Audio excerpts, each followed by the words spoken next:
Hey, this is Greg Hoyt from The Breakdown. If you're new here and checking out the channel on YouTube, go ahead and hit that subscribe button. Also, feel free to follow me on Twitter at Greg Hoyt LET.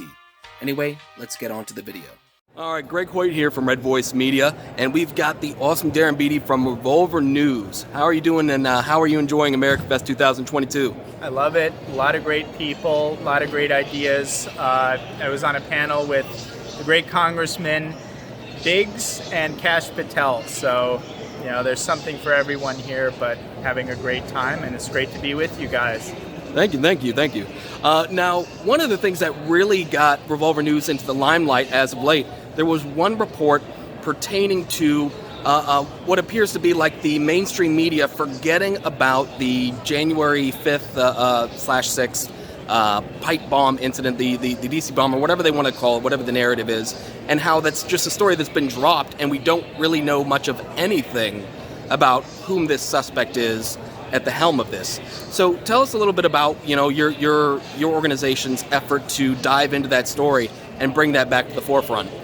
Well, you know, I say that when it comes to the January 6th Fedsurrection, and it was a Fedsurrection, there are two smoking guns.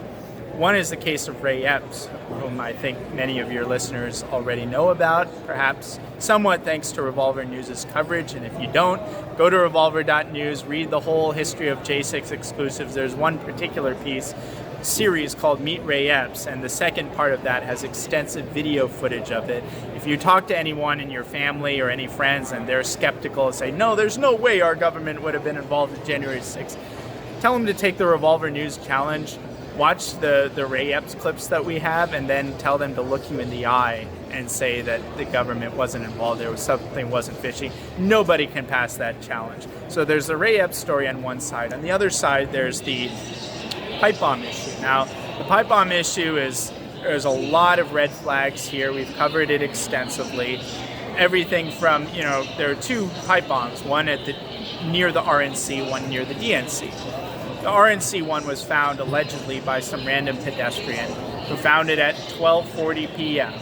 It had a mechanical hour-long timer that was stuck on 20 minutes. So this random pedestrian found it to the exact minute, such as to convey the impression that it was set to go off at 1 p.m., which happened to be when the certification proceeding was to take place to certify the election. It also happened to coincide perfectly with the initial assault on the western perimeter of the Capitol, in which Ray Epps was an active participant, according to, I think, anyone who watches the video. And so the timing was so precisely aligned to these key events of January 6th, the timing of the RNC pipe bomb's discovery, that the prevailing theory of the case, espoused by, for instance, the head of the Capitol Police, was that the timing was so good that the pipe bombs had to be planted for a diversionary purpose, to divert resources away from the western assault on the Capitol that took place basically when the certification began.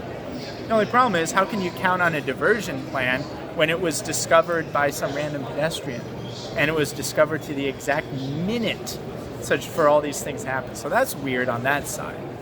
And there are other things too. But then there's the DNC, which is arguably even weirder, because the DNC pipe bomb was not found when it really should have been. It was allegedly planted on the evening of the 5th. So it was sitting there conspicuously right at the foot of a park bench, right outside of a parking garage and entry-exit point to the DNC building. So we're supposed to believe it was sitting there for 17 hours undiscovered. January 6th in the morning, it was a high foot traffic morning for Washington, D.C. near the Capitol. No passersby, no pedestrians, no motorists saw it. Revolver News proved that there was a physical security guard of the DNC regularly stationed merely 8 feet away from where that pipe bomb was planted. That security guard, for whatever reason, didn't find it. And what's most alarming is the Secret Service actually did a sweep of that exact area, because, as we learned, the media covered it up for over a year, but we finally learned that Kamala Harris, who was the VP-elect at the time, was in the DNC building. Because she was a VP-elect, she had Secret Service protection. Secret Service is on record as having said they swept that area. Secret Service, the most elite protection detail in the world, didn't find the pipe bomb. They claimed there was active explosive material on it. Their dogs, the easiest thing in the world was sit down next to explosives because their sense of smell so finely trained. Dogs must have had COVID that day because their sense of smell didn't work and they didn't go sit down next to it. So all of these things about the DNC pipe bomb not being discovered, plus the RNC-1 being discovered under suspicious circumstances, plus some fishy stuff with the surveillance footage. You know, the question of how this pipe bomb could have been sitting there for 17 hours undiscovered under all those circumstances is compounded by the fact that the surveillance footage released by the FBI happens to not include the footage, which we've proven that they have, of the pipe bomber actually planting the bomb. They're begging the public to help them. They release the footage. Why withhold the money shot footage of the pipe bomber actually planting the bomb? We proved that. You can go and see our case. That's definitive. I can speculate as to why they withheld that, but the fact that they withheld it is ironclad, solid, indisputable. It's objective. Furthermore, we've shown that in all likelihood, an overwhelming likelihood, not only did they censor that piece of footage, they also tampered with the footage that they actually did release. Because we show that the surveillance footage that they released had a frame rate of 1.2 frames per second. That's not consistent with any commercially available security camera.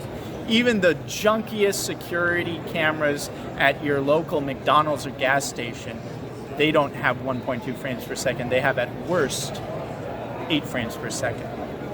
So there are all these things adding up, all these things that are so fishy. And so I'm saying, look, all we need is the chain of custody of this surveillance footage. All we need is the full, raw, unedited footage, and that's something that we can subpoena.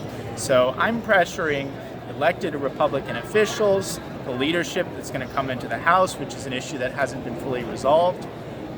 If we're worth anything, if these elected officials are worth anything, which again, big question mark, could be just totally worthless. But if they are worth anything, just demand the subpoena, demand the information. The beauty thing about that is you don't even have to incur the wrath of the system that comes from, questioning the January 6th narrative saying that feds were involved. You can have total cover saying, don't even talk about the feds' involvement. Say, look, there's a perpetrator out there who's a terrorist who planted explosive devices outside of the DNC headquarters. Whoever he is, we want to find him. The FBI is withholding footage, and we demand that footage, period. You don't even have to get into the dangerous but true territory of calling out J6, which only a handful of warriors are willing to do. You can be pretty spineless and still get away with saying, hey, I want to catch the guy who planted an explosive device outside of the DNC headquarters. It doesn't require a lot of political capital to say I want to catch the terrorist who planted an explosive device on January 6th. So everybody can do it. There's no excuse not to do it. And there's no excuse not to use subpoena power in order to force the FBI to release the full footage and the chain of custody of the footage that they did release.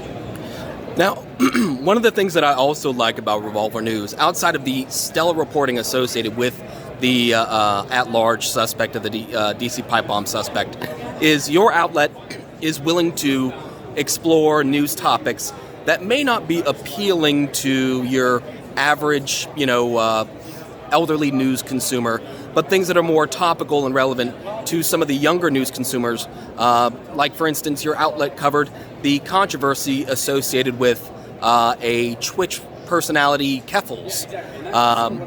I don't know how much you're personally familiar with that individual. I worked on the piece, so I'm very familiar, unfortunately. That's an old can of worms. It's interesting to see sometimes the types of personalities that actually wield the power of censorship and destruction over others. And the Keffels case is really wild.